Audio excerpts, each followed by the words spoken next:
चलिए एक बार फिर उत्तर प्रदेश की सियासत से जुड़ा सवाल लेते हैं। ओवैसी साहब, आप खुद ये कहते हैं कि आप सियासत की सबसे बड़ी लैला हैं, जिसके मजनू बहुत सारे हैं। अब ये लैला उत्तर प्रदेश में किसे अपना मजनू चुनेगी, ये एक बहुत बड़ा सवाल हो गया है। देखिए, आप सुनिए एक बात सुनिए। लैला की मोहब्बत में मजनू दीवाना होता है, तो बहुत दीवाने होंगे, होने दीजिए, हमको क्या करना है। लैला कभी दीवानी नहीं होती, मजनू दीवाना होता है। नहीं, ये सवाल मैंने इसलिए पूछा क्योंकि बहुत सारे लोग नजरें गड़ाए इस बात का इंतजार कर रहे हैं कि इस लैला का मजनू कौन होगा। अभी थोड़ी देर पहले ओम प्रकाश राजभर साहब थे मेरे साथ। आजकल बड़ी आप लोगों की मेल मुलाकातें हो रही हैं और राजभर साहब ने ये कहा कि देखिए, इसमें कोई शक नहीं है कि अखिलेश यादव ही बीजेपी को हरा सकते हैं, विजय रथ रोक सकते हैं। तो हम तो ओवैसी साहब, चंद्रशेखर आज़ाद रावण, हम सब मिलके उनके हाथ मजबूत कर सकते हैं। उन्होंने अपना भी नज़रिया साफ किया और आपका भी नज़रिया साफ किया। तो क्या इसकी गुंजाइश बन रही है क्या आने वाले वक्त? नहीं, मैडम ने पूछा तो मैंने कहा ना, हम तैयार हैं बात करने के लिए। हरा सकते हैं, हराएंगे नहीं।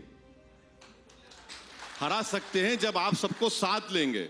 अगर आप बोलेंगे एकला चलो तो फिर वही 19 का मामला हो जाएगा और कम हो जाएगा, बल्कि फिर 24 आते आते फिर क्या। हरा सकते हैं। अगर आपको हराना चाहते हैं तो आइए बात करिए। राजभर साहब की बात बिल्कुल सही है, उनको बात करनी चाहिए। तो बीजेपी को हराने के लिए आप सभी को एक अखिलेश यादव का अम्ब्रेला जो है वो सबसे उपयुक्त। नहीं, हम किसी का अम्ब्रेला की जरूरत नहीं है। हम ये बोल रहे हैं कि हम सब अगर एक जगह जमा होंगे तभी तो आप बीजेपी से मुकाबला कर पाएंगे। ओवैसी साहब, अभी आपने ही बताया कि समाजवादी पार्टी में कितने विधायक थे जो मुसलमान थे। बहुजन समाज पार्टी में बहुत से विधायक थे, बहुत लोगों को टिकट दिया गया और वो चुनकर भी आए। उन्होंने अगर मुस्लिम समाज के लिए कुछ नहीं किया तो वो जो नेता चुनकर आए उन्होंने वो काम नहीं किया, उनकी लीडरशिप में कमी थी। लेकिन जो ये पार्टियां हैं, बहुजन समाज पार्टी या समाजवादी पार्टी, जिनके सेक्युलरिज्म को आप कटघरे में खड़ा करते हैं, वो तो रिप्रेजेंटेशन लगातार दे रहे हैं। अगर जिनको नेताओं को चुना उन्होंने नहीं अच्छा काम किया मुसलमान तबके के लिए, तो कमी उनमें है। देखिए, मैं आपसे रिक्वेस्ट करूंगा, मैं फिर से कह रहा हूं, आखिरी मर्तबा बीएसपी और एसपी ने लफ्ज मुसलमान अपने मन से कब कहा था, देख लीजिए। आप पूछ लीजिए। पार्लियामेंट में अगर तकरीर होती है तो ये सब बैठकर हमारी तकरीर को सुनते हैं, स्पीच को। हम बोलते हैं बोलिए ना, आप बोले नहीं, पार्टी इजाजत नहीं देगी हमको। हम यही कह रहे हैं कि इश्यूज पे, जो कंसर्न इश्यूज है, उस पर बात होनी चाहिए, जो नहीं हो रही है। ये लोग इजाजत भी नहीं देते, कहीं नहीं देते इजाजत। अब कहां देते बोलने की इजाजत आप? ओवैसी साहब, एक सवाल मैं जरूर पूछना चाह रहा था आपसे। आपको प्यार करने वाले बहुत सारे लोग हैं, आपने कहा, लेकिन यूपी में आके आपका पहला प्यार अतीक अहमद क्यों बन गया? वो अतीक अहमद जिन पर कई क्रिमिनल केसेस। हाँ बिल्कुल है। साध्वी प्रज्ञा पर भी कई केसेस हैं और बीजेपी में ऐसे जो विधायक हैं उसमें करीब 37% पर क्रिमिनल केसेस हैं। बाबा योगी आदित्यनाथ खुद अपने खिलाफ केस को विड्रॉ कर लिए और 77 क्रिमिनल केसेस जो मुजफ्फरनगर कांड के थे, जिसमें बीजेपी के एमएलएज और लीडर्स थे, उन पर विड्रॉ कर लिए। तो ऐसा है ना कि जो बीजेपी और दूसरी पार्टी का होता है वो लोकप्रिय हो जाता है, और अतीक अहमद हो, मुख्तार हो या शहाब हो, ये पूरे के पूरे बाहुबली हो जाते हैं। तो इसमें भी कम्युनलिज्म आ चुका है, महात्मा गांधी ने यही कहा था कि अगर आंख के बदले आंख होने लगेगी तो पूरी दुनिया अंधी हो जाएगी। तो अगर मान लीजिए कहीं ये हो रहा है तो आप उससे डिफरेंट कुछ नहीं करना चाहते। आपने कहा कि वहां पॉलिटिकल सेकुलरिज्म के नाम पर जो हो रहा है, फिर मैं क्यों पीछे रहूं। आपने कहा वहां पे इन लोगों पे केसेस हैं, मैं किसी को ले रहा हूं तो आप उसको गलत बता रहे हैं। मतलब असद कुछ अलग, कुछ अच्छा नहीं करेंगे। नहीं, महात्मा गांधी के बहुत, हमारे फादर ऑफ द नेशन जरूर है, मगर कोई जरूरी नहीं है कि हर बात को मैं कबूल करूं महात्मा गांधी की। अगर महात्मा गांधी बोलेंगे, अगर आप बोलेंगे भाई एक गाल पे मारे दूसरे गाल पे मारो, मैं इजाजत नहीं दूंगा उसकी। गांधी है, इज्जत करता हूं, पर मेरा मानना है कि गांधी से बड़ा इस देश में नेता जो कोई था तो अम्बेडकर था।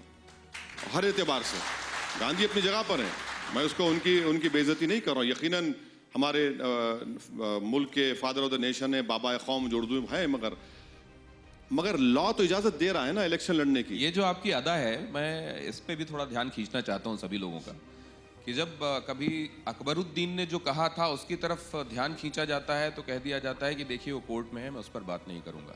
लेकिन सुप्रीम कोर्ट ने जिस पर फैसला दे दिया, उस मस्जिद के बारे में हर जगह जिक्र असद जरूर करते हैं और उसके बारे में कहते हैं देखिए ये तो नाइंसाफी थी और ये गलत हुआ है, वो है, थी और रहेगी। ये दो तरह की बातें क्यों आ सकती? नहीं सर, आपने जस्टिस JS वर्मा का नाम सुना होगा, चीफ जस्टिस थे। उन्होंने कहा कि supreme court is supreme but not infallible. Supreme court के फैसले के मानते हैं हम, मगर अगर उसको मैं इज्जत से डिसएग्री कर रहा हूं तो कौन सा कंटेम कर रहा हूं मैं? कंटेम तो हरगिज नहीं कर रहा हूं मैं। मेरा इख्तियार है, मेरा फ्रीडम है।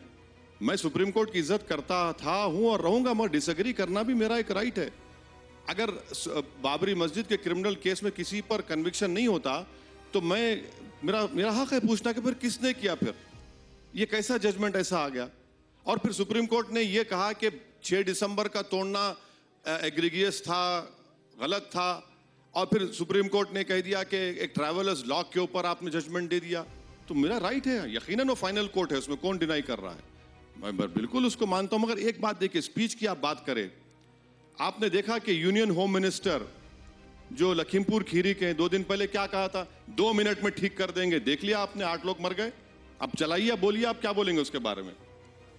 हरियाणा के सीएम कहते हैं उठाओ लट, 1.5 महीने में नेता बन जाओगे। अरे ये वायलेंस कर रहे हैं ना ये लोग, ये बोलते हैं यूनियन मिनिस्टर और उसके बाद वायलेंस होता है 30 घंटे के अंदर। इसका जिम्मेदार कौन है?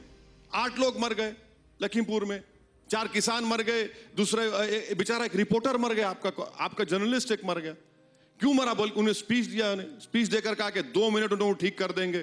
क्या ठीक किया आपने, बताइए ना। रूलिंग पार्टी रहे कि आप ठीक करेंगे?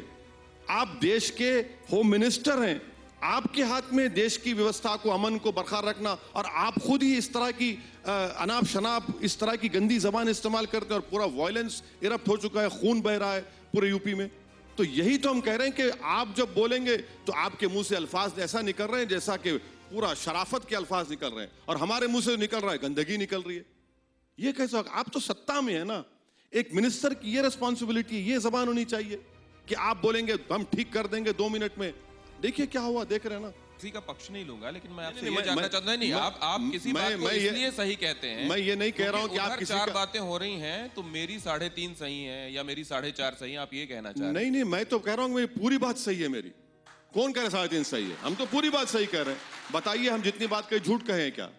अगर झूठ है तो चला दीजिए, दोबारा हम कल सुबह मतलब आप इसको कंपैरिजन में ही रखना चाहते हैं कि उनका देख लीजिए उन्होंने क्या कहा था और मैंने क्या नहीं, किया था। बिल्कुल वहां क्या देखिए, कह रहा है कॉन्स्टिट्यूशन और हमने क्या कहा। देखिए, जब आप साध्वी प्रज्ञा को टिकट दे सकते हैं, जब आपके पास 37% MLAs के ऊपर क्रिमिनल केसेस है, आपके उनको टिकट दे सकते हैं। एक सवाल जरूर मेरे को बार बार प्रॉम्प्ट किया जा रहा है, तो मैं आपसे जानना चाहता हूं जरूर पूछिए कि बाद के सिनेरियो में या उसके पहले, मान लीजिए आपका कोई गठबंधन बन जाता है ऐसा, और उसमें अखिलेश का चेहरा सामने लेकर चलते हैं लोग, या बाद के सिनेरियो में आपको लगता है कि हम सब कोई साथ में मिलकर कोई ऐसी स्थिति बना सकते हैं जिसमें गवर्नमेंट बन सकती है, तो आप साथ में आ जाएंगे? अरे बात की बात क्यों करते हैं? अभी करिए ना।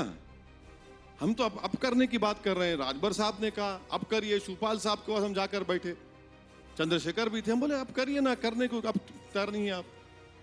बाद में कुछ मामला बिगड़ गया तो वो पोजीशन भी नहीं रहेगी ना। जब नहीं तो अगर उनकी तरफ से ये कहा जाता है कि देखिए 38 सीटों पे लड़े थे, 37 पे जमानत, जब तब 100 पे कह रहे हैं, अब हम हमारे साथ आएंगे तो फिर हमारी टर्म्स पे कुछ बात करनी पड़ेगी इनको।